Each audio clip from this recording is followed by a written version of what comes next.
Hey everybody, what's going on? I guess everybody has to start a YouTube video with, hey everybody. Hey everybody, this is Darkseed, or Rasputin AXP, or IDDQDIDKFA on Reddit, and what we're here to talk about today is this subreddit right here. JDM what? I know, that's what I say. Anyway, so a little while back, I decided I needed to upgrade this pathetic looking server here. It was a Lenovo TS 140 i3, 4 gigs of RAM, 2 terabyte hard drive for one set of storage, 2 terabyte for another, 500 gig boot drive. Started getting slow. I was running a couple of Minecraft servers, and even worse, it was running Ubuntu. Not a bad choice, just not good for expandability. In the end, I was going to have to keep adding more drives, and I didn't want to make a JBOD bundle out of them. I knew I wanted to do some kind of RAID, and I talked to a friend at work, and a friend at work told me, you got to check out this UnRAID thing. And I kind of talked to him about it. I was like, I know RAID 5, RAID 0, RAID 1, mirroring, parity drives. What are we doing here? He says, no, UnRAID is magic. You're never going to want to run anything else again once you're done. I said, great, but I don't have hardware to run this kind of stuff. He says, no, it's all on the CPU now. Look, hit up this guy's subreddit, JDM what? He's got all sorts of stuff on here. And I said, that, whatever, I don't have a lot of money. Well, turns out, in addition to all this stuff that he's got on here, he has a fabulous server build recommendation guide for everything, including pre-built Xeon workstations. And I went through and I knew what my price range was going to be. And you know what? Right here was a Dell T7500 at $199.99. Now, at the time, you had a wide range of choices, but this hit my price point. The only thing I was really concerned with is, as you can probably see here, this thing is massive. And when I say massive, you have no idea how massive this thing is until you actually unpack it. So, what I decided I was going to do is I was going to take these two 2 terabyte drives. I was going to stick them together with this 8 terabyte pair of beauties that I picked up. And I was going to go ahead and jam them into this case. So as you can see here, this is the inside of the Precision T7500. I have 4 available drive bays right on top, right underneath the power supply. Down there on the bottom left, you can see the shroud covering the Xeon processor. On the right, there's another processor slot available on the bottom that requires a daughter card. There's a whole lot of stuff we can go into on that. You don't really want to get into it for now. And you'll also see that there's a video card in there on that one available slot. Top left, you'll also notice in one of the drive bays, there's this DVD drive. It came with the machine. I don't really care about that. What I wound up doing was transplanting all of my equipment into this machine. And go ahead and look over here at my Prebuilt transplant complete comment on the subreddit, outgrowing it. The box is massive. I wound up having to stick it in my basement crawl space thing. But on the bright side, I already had the drives that I needed. The only thing that I needed to do was pick up the Precision at $199.99, an LSI 9210 8i SAS card, already flashed to IT mode, and we can get into that in a second.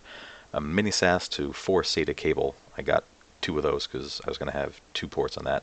And a brand new UPS on sale that weekend for a new spend of $368.47. I already had an SSD cache drive, 8 terabyte REDs. I also had a USB boot stick, which is what you're going to need to get UnRAID working. And you can go ahead and check any of JDM's videos, or everybody's favorite buddy, Space Invader on YouTube. Shout out to that dude. He's got a lot of stuff too. If you really want to get into it, you can all come check us out on Discord, serverbuilds.net.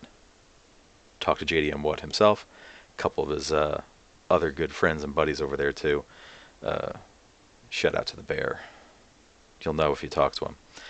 Anyhow, long story short, so this is a more recent picture of that machine when I was done with it. So you'll see that I have 3 drives loaded up, and down here you'll see that blue split right there. Those are the SAS to SATA expander cables required if you want to do anything with actual SATA drives with the SAS card. If you don't know what SATA and SAS are, you can look it up. one mistake I did make right here, got a solid state drive connected to SAS. Let me tell you something. Trim is incredibly important when it comes to solid state drives. Some SAS cards accept getting flash to IT mode and support trim. Really hard to pull off. I wound up having to take this and plug it directly into the motherboard. I lost a little bit of speed because the motherboard on this build is only SATA 2. However, I'm willing to accept the speed trade-off for longevity of the drive. So as you see in here, I actually went through the process. I do these things, and labeled each of the slots so I knew which drive was which, just in case when the drive system, if any of them failed, I'd know which one I was pulling. SAS breakout cables from Amazon, not camels. Nobody gets camels from Amazon. So once I picked that up, brought everything down into my basement, crawl space, whatnot. You'll notice I don't have a shield cover on that video card. I'm not a stickler for such things. Everything linked up a gigabit. And there, sitting on our riser platform deal here, is the actual machine. Plugged into the APC backup because, really important, you want to make sure that you save all your stuff in the event of a power outage. That APC actually plugs into the USB port on the box, so that way you know that it's going to do a safe shutdown. You don't really want to come into a situation where you have a lot of power problems. You're going to wind up rebuilding parity a lot. Not something you want to do. Trust me on that. So, there's your server recommendations. I've got a 1366. You can actually go ahead and page through all sorts of the pre-builds that we have here. JDM's got it all really laid out. Really great for us. So, and pardon the filth. So here's me plugging in the SAS card. That's the video card underneath it. Empty drive bays. A little bit of detail because this is the SAS connector. I'm going to flip back to this real fast. This lets you take a single SAS connection and break that out into 4 SATAs, because the more drives you add, because if you see here on the left, I can add a whole bunch more drives into all that available drive space. Now, they look delicate. They're actually not as delicate as you think, and I bend them and wiggle them and got them all around to where I needed them. So, on the whole, ran a new Ethernet cable in my crawl space, so that way I could actually get full gigabit down to where I needed it. Everything loaded up, and look at how pretty it is. Everything's where it's supposed to be. I got some of the power cables tucked up above the DVD drive, so that way I get some decent airflow for the power supply. And this is me trying to haul it down into the hole. So that's that. Checking it out while it's running. I'm only running 145, 146 watts. Call it 145 and a half. A lot of people get worried about the power and the wattage that a Xeon processor can pull off of your power supply. Here's the thing. You're only ever using enough wattage as you are actually using server, right? So at peak, I might use 300 watts. I'm never really running a whole bunch of stuff at once.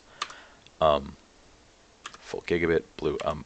I'll flip back to this for a second. That little blue light on the bottom left is actually my 64 gig boot key for UnRAID. And then this is the inside of that TS140 again. I said, that's still a viable processor. So what I actually wound up doing is, if you look there on the left, you can actually see, and here's a close-up of a 740 Ti video card from my gaming machine. Grabbed a new Corsair power supply because I knew that the existing 200 watt power supply in that machine wasn't going to help anybody, and geared that back up for my kids because my oldest needed a new gaming machine. He's now happy playing Destiny 2 and a lot of Minecraft and some Fortnite on it, but well worth the time and the money. That's the adapter power. Don't get me started on Lenovo's power problems.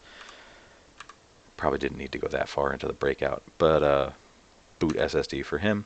And here's my cat saying, thanks for watching, everybody. Hope you enjoyed it. I ramble a lot. If you have any questions, feel free to hit me up in Discord. Again, that's Darkseed on JDM What's Discord. Obviously, Rasputin AXP here. Come find us on Reddit. RJDM what? That's JDM underscore WAAAT. And happy unraiding, everybody. Have a good one.